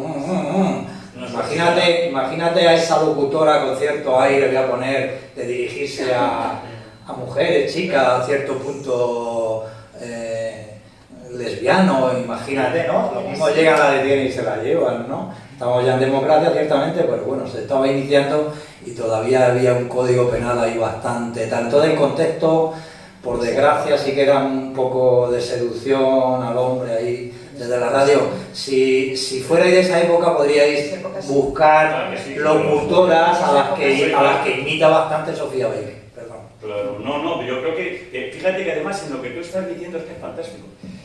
¿Cómo evolucionamos? Sí, para bien. Y lo digo también desde el sentido de la esperanza. Porque no tenemos que quedar en el problema, ¿no? Los problemas se pueden resolver, ¿no? Claro, sí. Las sociedades pueden enriquecerse. Nosotros ya no miramos determinados fenómenos como los mirábamos hace 40 años. Y 40 años, insisto, en la historia es un segundo. Es decir, un problema que tenemos en nuestra sociedad actual y que os pido por favor que en la medida de lo posible tratéis, sobre todo con vuestros hijos, con vuestros nietos, con vuestros sobrinos, con los chicos jóvenes, tratar de atemperarlo, es que todo lo queremos para allá. Todo tiene que ser instantáneo. Y a eso tiene un problema.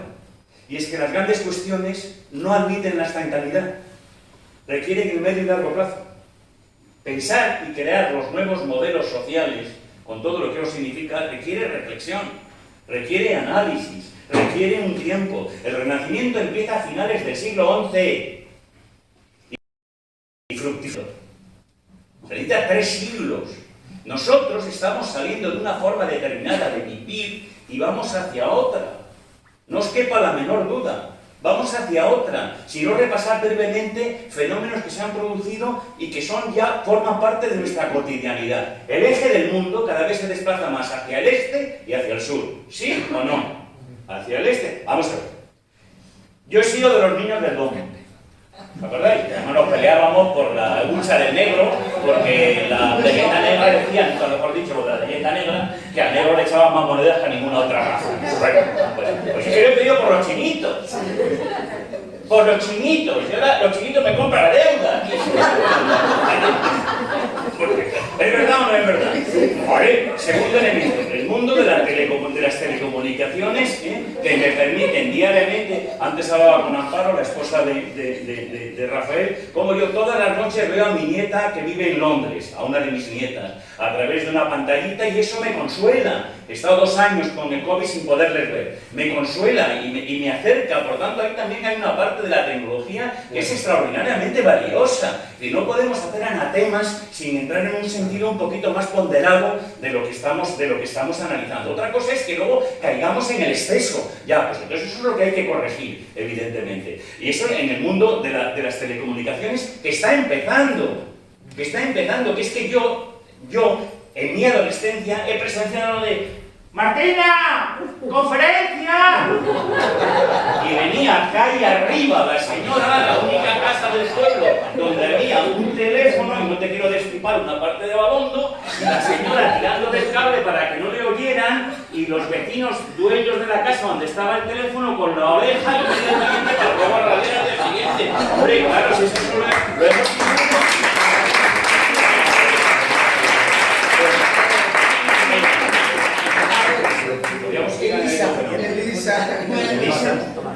Yo, aquí. Buenas noches. A ver, yo más que una pregunta era comentarte cuando me leí Kerkus que, como antes has dicho, que en las primeras líneas o en la primera historia me quedé y no me podía desenganchar de él. Cuando la historia de la familia, cuando el chico se mete en el pozo y todo eso. Eso me lo tuve que leer 2 o 3 veces. Es muy fuerte. Era muy fuerte, era mucho dolor, pero era tan bonito la historia del chico, era tan bonito que es que cuando ya el chico ve a la chica con el padre que están cortando la leña y todo esto, volví otra vez al principio porque tanto me había gustado la historia, a pesar de que era muy triste. Era una historia muy triste. Y luego el final fue borrado, o sea, cuando bueno, no sé si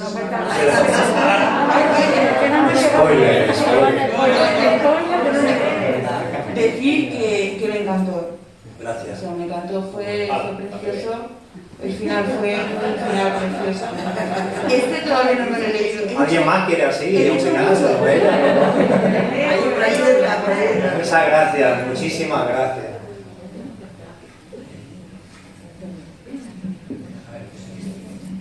Venga, vamos a ver. Buenas noches. A ver si soy capaz de formular las 2 preguntas, una para cada uno. Venga, empezamos. No, a ver, yo solo he leído Kerkus, lo siento por el hambre y lo siento por mí, porque con Kerkus la verdad es verdad que estas palabras han funcionado como gotas, como piedras lanzadas al agua. El agua era mi cuerpo, producían unas membranas que me llevaban a cuando era pequeño. Yo soy de los montes, yo vengo, aunque vivo aquí, soy de Piedrabuena. Qué bonita metáfora. Y es verdad, conozco el mundo de las fincas, el mundo de la caza, el mundo de los guardas y, vamos, lo describías con una precisión que ya te digo, que provocaba en mí viajar en el tiempo. Pero bueno, aparte de todos estos rollos, esta es la parte en la que te agradezco el que dediques el tiempo a escribir y a regalarnos esas palabras tan hermosas. Mi pregunta en relación a esto de la España posible es, una vez leída la novela, que casi podría decir que ya te digo que me impactó, es, aunque vamos a tratarlo de una forma positiva, con el título de estas jornadas de la España posible, pero es cierto que estaría bien localizar a dónde está la valla o la muralla, esa valla que levanta don Casto en la finca, la cerca, ¿dónde está hoy? ¿Cuál es la cerca hoy? ¿Y dónde están los dos Castos hoy? Porque está muy bien lo que habéis dicho y lo que aquí se dice de la desigualdad, vale, pero la desigualdad no es un ente mágico que viene por ahí. Esto está provocado por una serie de intereses que son difíciles de concretar, pero creo que una de las labores de estos encuentros sería intentar concretar, objetivar, visibilizar, porque solo desde ahí podremos, con ilusión, alegría y con trabajo y con sonrisas, si queremos, poder decir, bueno, cuidado, que no venga otro don Casto, cuidado con la cerca. Es cierto que la cerca, la muralla o la valla, en tu novela, hay a gente a la que le viene bien. El del taller le viene bien, al señor guarda le viene bien, y hay gente en los pueblos que nos vienen bien las vallas, pero hay otra gente en los pueblos que nos matan las vallas. Entonces, bueno, más o menos que hicieras una reflexión, ¿dónde están las vallas hoy? Eso es para ti, ¿vale? Bueno, perdonadme por este tuteo tan bestia, tan descarado. Y ahora para mi tocayo Antonio Basó. ¿Eres Antonio? Sí, estoy aquí. No te veo, están aquí los... Sí, estoy aquí en la cabina, poniendo las luces aquí. Ya sabes. Es que el pelo abundante que tienes. Y la mascarilla. No, bueno, bueno, que no te he visto hoy todo el día, bueno, es igual, pero tus palabras me han llenado de ilusión para estar como 3 o 4 años llenos de razones para vivir, porque has dicho cosas que no se oyen, has dicho cosas como que hoy vivimos mejor que antes. Me duele cuando dicen, es que antes vivíamos mejor, es que yo no tengo muchos años y no lo voy a desvelar, pero esas cosas las he visto yo. O sea, lo del teléfono, me quiere llamar, eso lo he visto yo. He visto el dolor de gente llorando por 1000 cosas. O sea, vivimos muy bien. Eso de que esta es la peor generación que ha vivido porque sus padres, preguntémoslo después de la guerra civil. O sea, bueno, eso como lo has dicho, de verdad te lo agradezco. Creo que palabras así nos hacen falta para saber que no es el peor momento y no va a ser tampoco, porque vamos a trabajar para que el futuro sea mejor. Pero bueno, después de todo esto, mi pregunta es, hoy en día, porque habéis hablado de la cultura, ¿qué papel juega la cultura en esto de la salvación de la España posible, de la España rural? Yo creo que puede jugar muchos papeles, también puede jugar en contra, también ha jugado muchas veces en contra, ha sido cómplice de la construcción de la figura del paleto, del tonto y del borrico del pueblo. Ojo, la cultura per se no es buena, si llueve mucho nos ahogamos, ojo. Entonces, hoy en día, me gustaría, Antonio, tienes que tener un conocimiento impresionante sobre esto, la literatura, que bueno, no sé cómo la llaman, pero neorrural, de nuevos autores, nuevas autoras, yo que sé, como Anaïs Simón, o Panza de Burdo, o Intemperie, demás, este movimiento que damos o no un libro, las palabras, lo ha insuflado y ha hecho que esto que fue la España vacía, Sergio del Molino. ¿Qué está pasando ahora? ¿Crees que esa literatura va a ser una aliada para que la gente de los pueblos vivamos o para luchar contra la desigualdad? ¿O corremos el riesgo de que sea una literatura o cultura que vuelva otra vez a tenernos, me incluyo aunque vivo en un pueblo de 3.000 habitantes que no es muy pequeño, ¿no? Vuelva otra vez a configurar como la figura de, míralos, del paisaje, pero sin tener en cuenta a las personas que vivimos en él? Me estoy yendo un poco, no he concretado al final tanto. Pero más o menos queda claro. Muy claro. Y ahora intento responderme. Sí, bueno, yo estoy aquí como escritor, no como experto en despoblación. Entonces, lo que yo diga aquí, lo dije al principio, creo que estoy repitiendo, ¿no?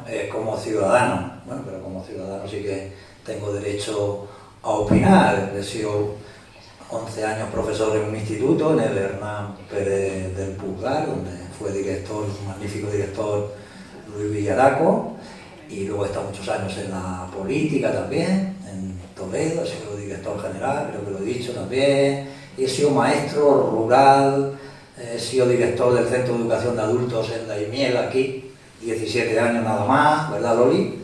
Compañero de Loli en el Ayuntamiento de Daimiel, que es un bagaje, entonces así expreso, probablemente digo tonterías, no lo tengáis en cuenta, me gusta más contestar a Cristina, a Susana sobre el tema de mi libro y mis personajes, que son como mis hijos.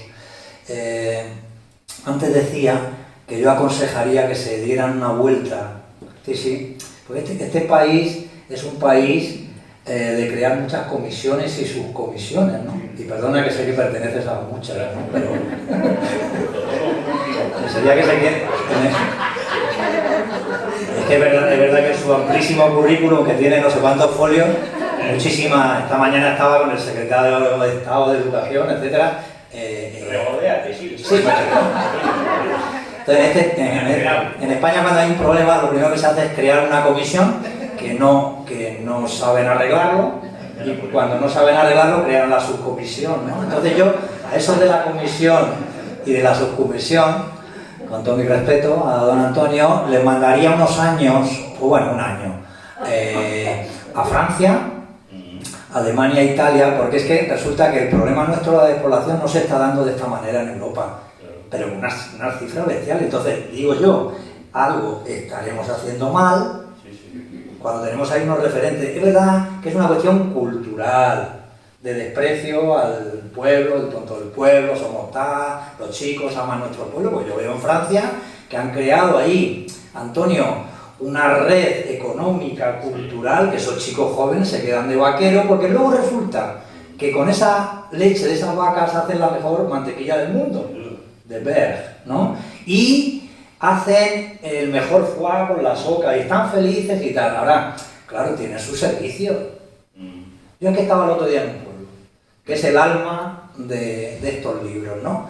Joder, era una final de no sé qué partido, pues yo no soy muy futbolero, pero sé gritar mucho en los partidos por acompañar y tal, y llevamos 15 minutos ahí, ya empezaba la cosa a calentarse, que bien, y de golpe, ¡pum!, se fue la luz en el pueblo. Anda, ¿ves? Se va la luz, no pasa nada, vamos a ser negativos, que en España somos todos iguales, nos vamos a la plaza, allí todos los que estábamos en el bar, no sé qué, no sé cuánto, que ya viene, que no viene, lo vas calentando, que viene, que no viene, que se acabó el partido, y ya uno por una radio dice, ¡que han ganado! ¡Coño, qué! Encima aplaudíamos, ¿no? Porque habían ganado los nuestros, ¿no? Y este mismo pueblo, cuando ocurrió Filomena, es verdad que fue un evento meteorológico anormal, no habitual, pero bueno, se fueron arreglando las cosas y en 5 o 6 municipios han estado 3 meses con un generador del ejército, porque se había cortado un cable a la altura de la finca del Molinillo. 3 meses con un generador. Entonces, algo está fallando. Luego sí que hoy día todavía en España es una cuestión de servicio. Yo no digo que en Retuerta y en Navastena pongan un hospital en cada sitio. Hombre, pero que no se mueran más los navasteneros y los retorteños, que se mueren más. Eso es lo único que pido. Y eso sé que lo están haciendo en otros países. Vayan ustedes y lo ven. Manden a la comisión. Les mandan y lo analizan.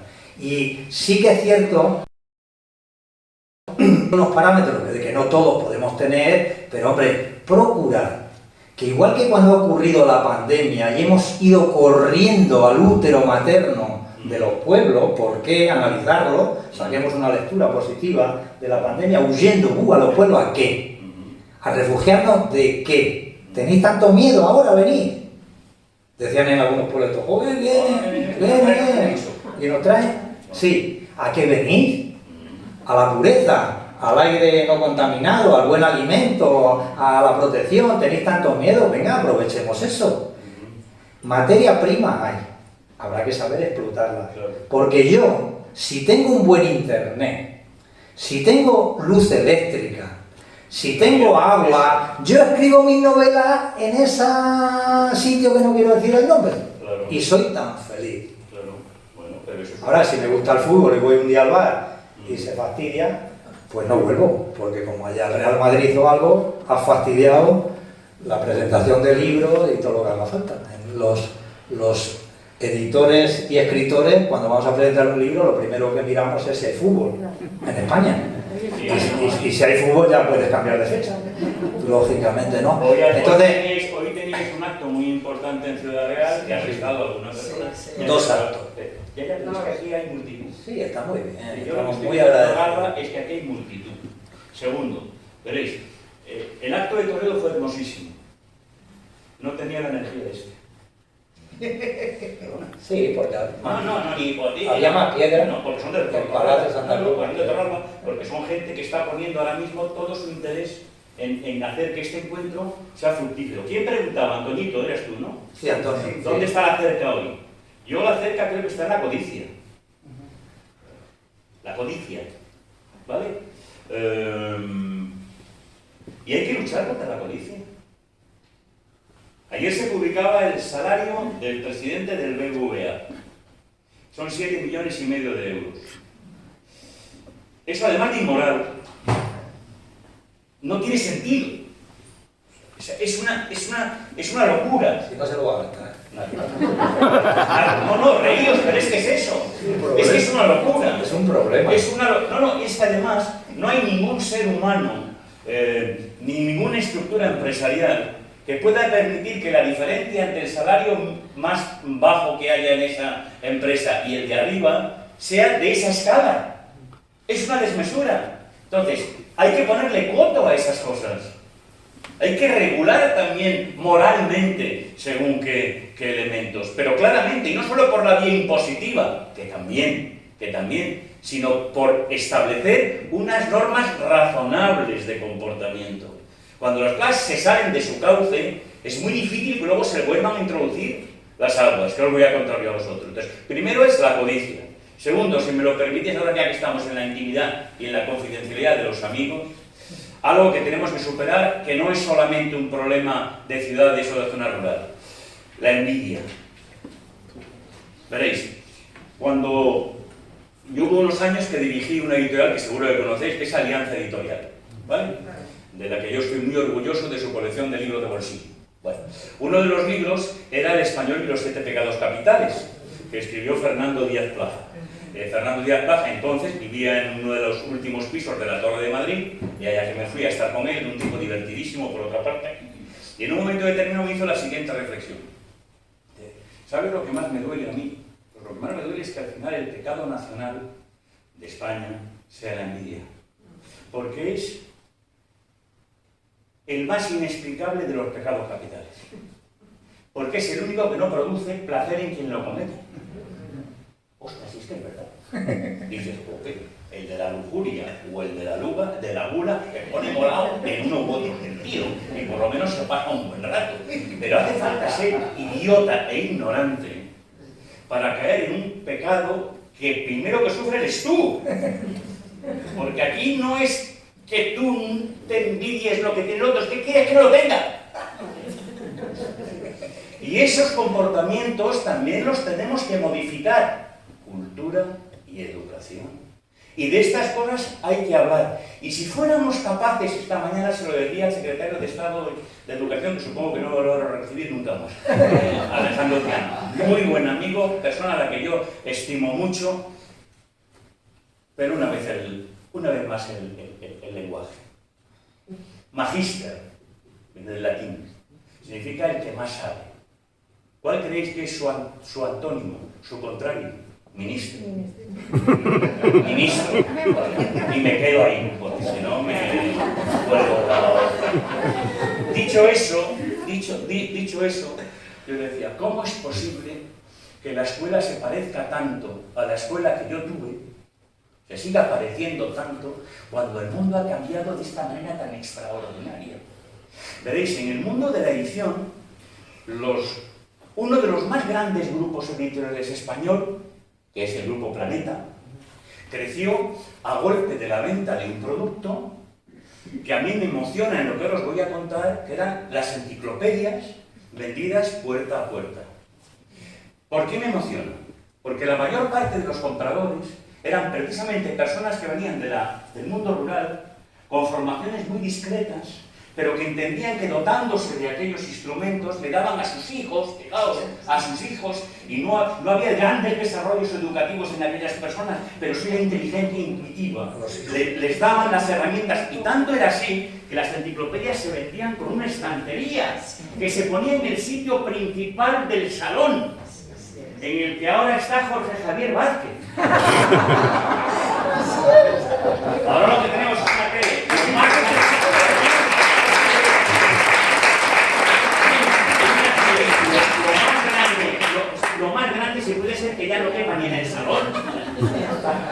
para ver el espectáculo denigrante de una cadena que es un delito. Claro.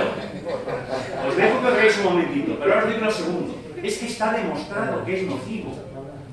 Antes os contaba cómo con la lectura se implican todas las áreas de funcionamiento cerebral que a su vez son las que producen la inteligencia que nos lleva a la materia prima de la sociedad que viene, que se llama talento.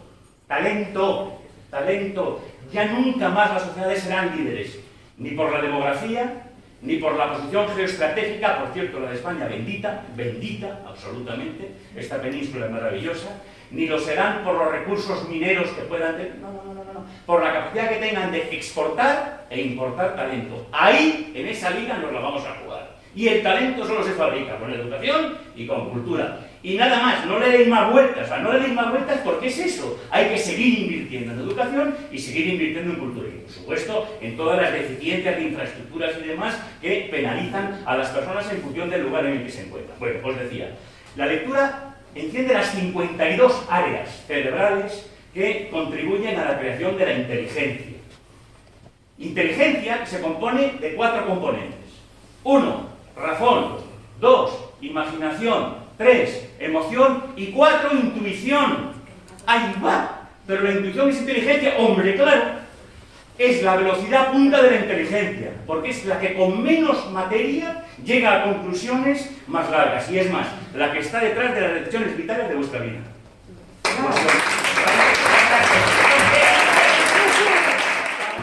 A nadie se le ha ocurrido primero pedirle el genoma, segundo medirle, tercero ver la cartilla de...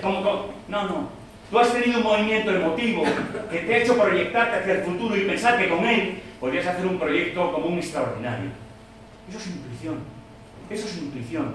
Lo que pasa es que en una sociedad tan machista como la que hasta ahora hemos padecido, como la intuición siempre era característica fundamental de la mujer, que es el ser más inteligente de la creación, pero no por feminismo, porque sois portadoras de vida. Y por tanto la naturaleza se orientó muy sabiamente hacia vosotras y os hizo más fuertes fisiológicamente.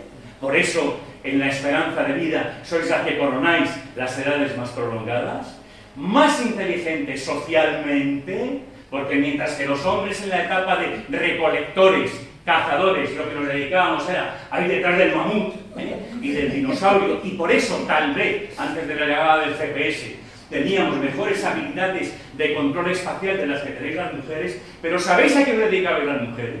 Que es que es maravilloso, a formar comunidad. ¿Y cómo formabais comunidad? Con la comunicación y otra vez más con la palabra. Es más, en los estudios anatómicos, arqueológicos, se comprueba que el aparato fonador de la hembra es mucho más complejo que el del varón, lo cual significa que quien crea las palabras son las mujeres. Y quién sabe si por eso palabra es femenino y lengua es femenino. Palabra es femenino y lengua es femenino. Las mujeres erais comunicadoras natas, porque sabíais que en la comunicación valía tanto como amamantar. Porque la comunicación de las historias que os quieren quitar a golpe de Jorge Javier Vázquez está vuestra cultura. No os la pueden quitar. No os pueden quitar las historias de los abuelos, de los bisabuelos, de los tatarabuelos, de lo que se contaba en Torralba, de lo que se contaba en cualquiera de los pueblos de alrededor. Que no os la quiten, porque eso es el sedimento civilizatorio de todo lo que os ha antecedido y a la que os debéis. Porque tenemos ese legado que recibimos obligatoriamente que rendirle el homenaje que merece. Y hasta tal punto sois comunicadoras natas que tenéis 5 veces el lenguaje gestual de los varones. Por eso, cuando vamos nosotros a vuestro lenguaje, nos decís, entre comillas, que somos afeminados. Claro, porque la mujer es tan comunicadora nata que tiene que tener la seguridad plena de que se entiende lo que está diciendo. Y por eso utiliza todo. Los ojos, la expresión de la cara, el movimiento de las manos, cuando decimos los imbéciles de los varones, ¡ah, ahora hace más que hablar, ahora hace más que hablar! No, idiota, no hacen más que comunicarse. Y tú, lleno de barreritas internas y de modelos absolutamente equivocados, a veces no eres sino un esclavo de tus propias limitaciones. Entonces, hacia ese mundo nuevo hay que ir. Hay que acabar con la codicia, hay que acabar con la envidia, hay que acabar con el pesimismo. Por favor, cuando hoy vayáis a casa y pongáis un informativo, apuntad qué número de noticias negativas nos dan y qué número de noticias positivas. Y por otra parte, qué número de noticias negativas nos dan con el mensaje de el problema es de tal carácter que usted no puede hacer nada. Eso es destructivo totalmente. Nos están robando la capacidad de intervenir en la vida. No, que el mundo cambia desde mí mismo. Pero no me cuente usted historias. Yo tengo que poder intervenir en la vida y tengo que tener el sueño de que la vida es mejorable. Porque como decíamos, Antonio, y te lo agradezco, si es que ese lamento de cualquier tiempo pasado fue mejor, ya lo escribía Jorge Manrique. En las coplas a la vuelta de su padre, ya teníamos entonces la cantinela. ¡Hombre! Ya han pasado 7 siglos, ya podemos empezar a cambiar un poquito los prejuicios. ¡Hombre, claro! Como tantos otros en los que estamos enganchados. A veces estamos tan presos del pasado que ni siquiera articulatoriamente somos capaces de darnos cuenta los anacronismos que seguimos utilizando. Por ejemplo, cuando le decimos a los niños, ¿has tirado de la cadena? ¿Cuántas cadenas quedan? Tenemos que tirar el pulso al botón. Para que, claro, tenemos que volver a la memoria de la especie. Tenemos que entrar en los secretos del cerebro. ¿Sabéis la maravilla que significa? Que no hay un ser humano que pueda pasar ante un fuego que no quede subyugado.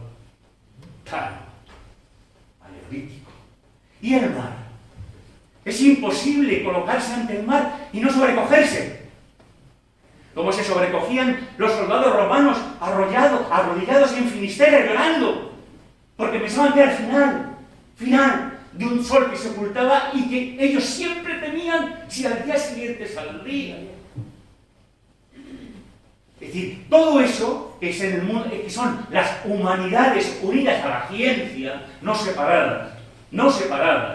La disgregación siempre es negativa. Lo decía antes, tenemos que ir como la física a la energía de fusión. Luego la energía de fisión. No a enfrentar a la gente. No. A unir a la gente. ¿Sabéis cómo definía Platón la política? Pues me vais a echar.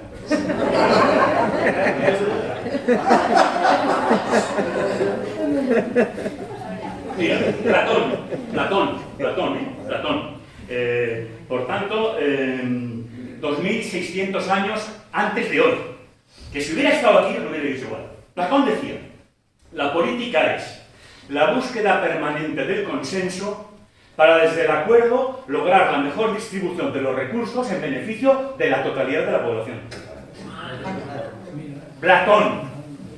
Y nosotros estamos asistiendo a espectáculos obscenos en los que lo que se pretende es colocar una línea de periodistas aquí y otra línea de opinadores aquí, aparentemente estos de A y estos de Z, que se den de bofetadas. Y dices, ¿pero cómo? Pero hombre, no. Si es que la sociedad solo se mueve por acuerdo, solo avanza desde el acuerdo. Y eso tenéis que es la cultura. Eso es la maravilla que tenéis aquí. ¿Vosotros qué hacéis? ¿Espectáculos? No. Vosotros hacéis cultura que conmueve, cultura que enriquece. Y vosotros tenéis la fortuna de haber tenido y de seguir teniendo autoridades en el municipio que apoyan ardientemente esa posibilidad. Y lo único que a mí me gustará, y desde hoy lo diré, es que felizmente existe Torralba. Pero también os digo una cosa, felizmente en España hay muchos Torralbas. Y mucha gente...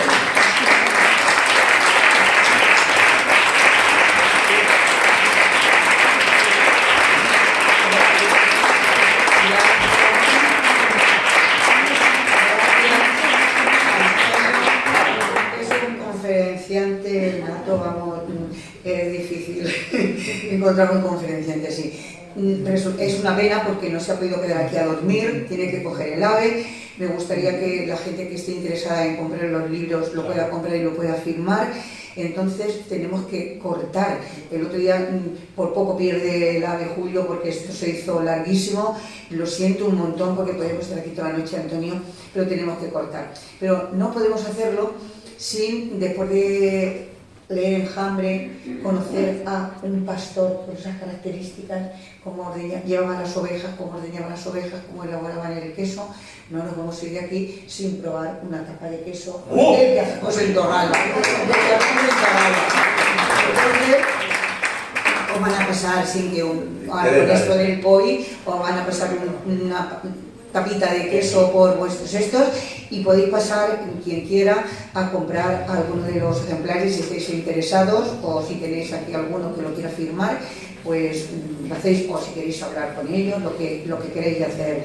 Y cerramos esto con los agradecimientos a toda la gente que hace posible que podamos hacer estas cosas en Torralba, empezando por el ayuntamiento, que nos cede todas sus instalaciones, los que componen el grupo de amigos del patio que trabajan con tantísima ilusión y con tanto empeño, que esto no es fácil hasta que todo esto se ve realizado, es el trabajo de muchas personas, el trabajo ahora que hemos empezado a retransmitir, que el otro día fue la primera vez que hicimos la retransmisión del encuentro y ha tenido muchísimas entradas, y me está viendo muchísima gente. Hoy tenemos aquí también a Miguel Ángel Crespo, gracias por tu colaboración y por hacer esto posible, a Julián y bueno, a todos los que hacéis posible que estas cosas se puedan realizar. No es una cosa de una persona ni de dos, es un conjunto de hechos para poder ver hecho realidad todas estas actividades. Y muchísimas gracias. Muchísimas gracias. A él por... Muchísimas gracias. Yo, después de lo que ha dicho Teresa y Antonio Basanta, no digo ni una palabra más para no estropearlo. Muchas gracias.